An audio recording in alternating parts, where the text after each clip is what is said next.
हनूमानञ्जनासूनुः वायुपुत्रो महाबलः रामेष्ठः फल्गुणः सकः पिङ्गाक्षो मितविक्रमः उदधिक्रमणश्चैव सीता सन्देशहारकः लक्ष्मणप्राणदाता च दशग्रीवस्य दर्पः 12 नामानि कपीन्द्रस्य महात्मनः स्वापकाले प्रबोधे च यात्राकाले च यः पठेत् न भयम् विद्यते तस्य सर्वत्र विजयी भवेत्।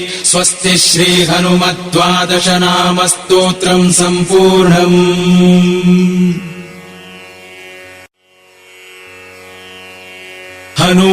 हनूमानञ्जनासूनुः वायुपुत्रो महाबलः रामेष्ठः फल्गुणः सकः पिङ्गाक्षो मितविक्रमः